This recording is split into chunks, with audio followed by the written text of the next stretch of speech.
Hello students, this is तनु टिप्टान और आज हम करने वाले हैं हमारे नेक्स्ट क्वेश्चन पेपर को। बीएड का है। इससे पहले आपको 2022 का क्वेश्चन पेपर मिल चुका होगा, अंडरस्टैंडिंग डिसिप्लिन एंड सब्जेक्ट का। आज हम 2021 का जो क्वेश्चन पेपर है वो करने वाले हैं।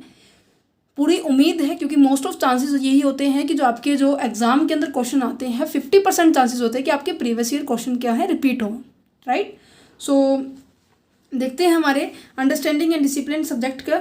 ये बाकी जो आपके सब्जेक्ट हैं, जैसे कि आपका pedagogy of science, health education का है, योगा का है, पेडागोजी ऑफ कंप्यूटर साइंस का है, लर्निंग का है, क्रिएटिव इंक्लूसिव स्कूल का है, ये सभी क्वेश्चन पेपर आपको हमारे चैनल क्वेश्चन पेपर पर अवेलेबल हो चुके हैं। आप वहाँ पर विजिट कर सकते हैं और नीड के अकॉर्डिंग उन वीडियोस को ऑपरेट कर सकते हैं, ठीक है। सो आज हम करते हैं अंडरस्टैंडिंग डिसिप्लिन एंड सब्जेक्ट का क्वेश्चन पेपर है, 2021 का है, बीएड सेकेंड ईयर स्टूडेंट्स के लिए है और एग्जामिनेशंस 2021 रेगुलर और रियर पेयर दोनों तरह के बच्चों के लिए हैं, ठीक है। तो ये आपको पता होगा कि जो आपका कोर्स 4 है उसके अंदर 2 पार्ट है, part A and part B. दोनों क्वेश्चन पेपर जो है आपके पेपर जो आपका 40-40 नंबर का आता है, ठीक है। इससे पहले जो ए पार्ट था वो ऑलरेडी अपलोड हो चुका है, उसको भी देख सकते हैं। और इसके अंदर आप ये ध्यान रखना कि आप 40 नंबर के पेपर के साथ साथ आपको टाइम भी कम हो जाएगा, 1.5 घंटा आपको मिलेगा इस पेपर को कंप्लीट करने के लिए, ठीक है। तो यहाँ पे कह रहे हैं कि अटेम्प्ट 3 क्वेश्चन इन ऑल, सभी में से कोई भी 3 क्वेश्चन आपको अटेम्प्ट करना है, ठीक है जी। क्वेश्चन नंबर 1 जो है आपका वो कंपलसरी है, वो आपको करके ही आना है। तो सबसे पहले हम क्वेश्चन नंबर 1 ही देख लेते हैं। क्या कह रहा है ये क्वेश्चन नंबर 1 कि right a short note on the following teacher subject matter knowledge के ऊपर आपको क्वेश्चन पॉइंट लिखना है और importance of the student of the pedagogy के रिगार्डिंग। पैडागोजी को मतलब समझ रहे होंगे जिन्होंने, मतलब जिनको जब हम छोटे बच्चों को पढ़ाते हैं क्या स्ट्रैटेजी हम यूज़ करते हैं। नॉर्मल सी बात है, वो टीचर सेंटर्ड होगा, राइट। टीचर्स को ज़्यादा काम करना पड़ेगा उसके अंदर। नेक्स्ट क्या है, हिंदी मीडियम वाले बच्चे भी देख लीजिए। अब इसके अंदर क्या है, आपके पास 2 यूनिट है, 2 यूनिट में से दो क्वेश्चन करने हैं हर एक यूनिट में से, ठीक है।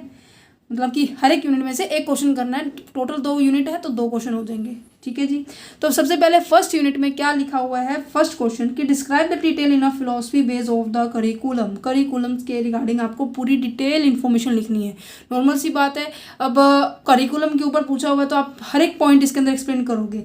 अभी 16 नंबर का इसके मेरिट डीमेरिट्स, इसके यूजेस, इसकी लिमिटेशंस, क्या किस तरीके से इसको यूज़ किया जाएगा एज ए टीचर के थ्रू, ठीक है। तो आपको इसके एक्सप्लेन करना है। नेक्स्ट क्वेश्चन क्या है, डिस्क्राइब द सब्जेक्ट आपको डिस्क्राइब करना है। इंटरडिसिप्लिनरी को एक्सप्लेन करना है, मल्टी डिसिप्लिनरी को एक्सप्लेन करना है, ट्रांस डिसिप्लिनरी को एक्सप्लेन करना है। ये अब जो अप्रोचेज है ना, ये जो आपका जो इंटरडिसिप्लिनरी सब्जेक्ट का, मल्टी डिसिप्लिनरी का, ट्रांस डिसिप्लिनरी का, इन सभी कंसेप्ट को, इन सभी अप्रोचेज को आपको एक्सप्लेन करना है। इन दोनों क्वेश्चन में से कोई भी आप एक क्वेश्चन कर सकते हैं, जैसे भी आपको मतलब आता है, ठीक है।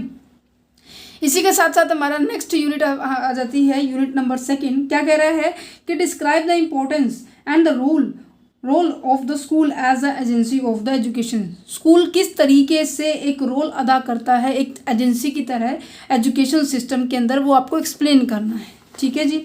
नेक्स्ट क्वेश्चन आ जाता है आपका क्वेश्चन नंबर, ये हिंदी में हो गया, क्वेश्चन नंबर 5 आ जाएगा। व्हाट इज़ द मल्टीमीडिया क्या होते हैं, explain the uses of the multimedia approach in education technology. Educational technology में मल्टीमीडिया का यूज़ बताना है, मल्टीमीडिया होता क्या है, ये सभी पॉइंट्स आपको एक्सप्लेन करने हैं, ठीक है। बहुत ही छोटा सा पेपर है और साथ में थोड़ा ही टाइम मिलेगा आपको, बहुत कम शॉर्ट टाइम के अंदर आपको पूरा पेपर करना है। मोस्ट ऑफ जो क्वेश्चंस पेपर होते थे, आपको क्या होता था कि आपको 80 नंबर का पेपर करना होता था और साथ ही साथ आपको पूरे 3 घंटे दिए जाते थे। उन 3 घंटों के अंदर आपको पूरा पेपर कंप्लीट करना पड़ता था, राइट। बट यहाँ पर आपके 2 पार्ट है तो नॉर्मल सी बात है, 2 पार्ट के साथ साथ आपके मार्क्स प्लस में आवर्स, जितने टाइम जो आपको दिया गया है वो दोनों रिड्यूस कर दिए गए, ठीक है। उम्मीद है आपके लिए जो क्वेश्चन पेपर है बहुत हेल्पफुल रहा होगा। So thank you for watching this video. Have a nice day and all the very best for your all of the students. ठीक है।